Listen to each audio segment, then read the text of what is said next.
திரையரங்குகளில் டிக்கெட் விலையை குறைக்க வேண்டும் என நடிகர் ராமராஜன் தமிழக அரசுக்கு கோரிக்கை விடுத்துள்ளார். தென்காசி மாவட்டம் சங்கரன்கோவிலில் நடைபெற்ற சாமானியன் திரைப்பட விழாவில் பங்கேற்ற அவருக்கு ரசிகர்கள் உற்சாக வரவேற்பு அளித்தனர்.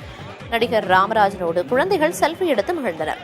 அப்போது பேசிய அவர் 50 ரூபாய் டிக்கெட்டுகளை அதிக அளவில் ஒதுக்க வேண்டும் என வலியுறுத்தியுள்ளார்.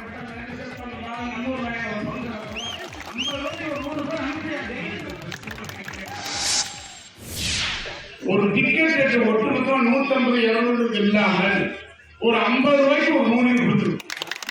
ஒரு 50 ரூபாய்க்கு 100 கொடுத்து ஞாபகம் கொடுத்துரு. அதுக்கப்புறம் 200 கொடுத்து ஒட்டுமொத்தம் டப்புன்னு 200 ரூபாய் 4 ரூபாய் 1000 ரூபாய். நீங்க யாரும் 50 ரூபாய்க்கு உண்மையாக 50 ரூபாய் 5 ரூபாய் 200 ரூபாய் போது இது அரசியல் புரிவதற்காக தமிழக முதலமைச்சர் அவர்கள் கண்டிப்பாக என் சாமானிய மக்களுக்காக மானாமதுரை அருகே அரசு புறம்போக்கு நிலங்களில் நடைபெறும் தொடர் மணல் திருட்டை தடுக்கும் நடவடிக்கையை துரிதப்படுத்த கோரிக்கையை வலுத்துள்ளது. சிவகங்கை மாவட்டம் திருப்புவனம், திருப்பாச்சேத்தி, மானாமதுரை உள்ளிட்ட பகுதிகளில் வைகை ஆற்றில் அரங்கேறிய மணல் கொள்ளை வருவாய்த்துறையினர் மற்றும் காவல்துறையினரின் கெடுபிடியால் தற்போது குறைந்துள்ளதாக கூறப்படுகிறது.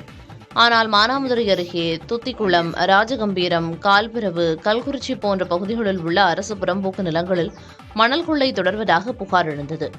இந்த நிலையில் நேற்று முன்தினம் இரவு துத்திக்குளத்தில் விவசாயி சுப்பையா என்பவருக்கு சொந்தமான இடத்தை சேதப்படுத்தி அதன் அருகே உள்ள அரசு புறம்போக்கு நிலத்திலிருந்து 5 அடி ஆழத்திற்கு அடையாளம் தெரியாத நபர்கள் மணல் அள்ளியுள்ளனர்.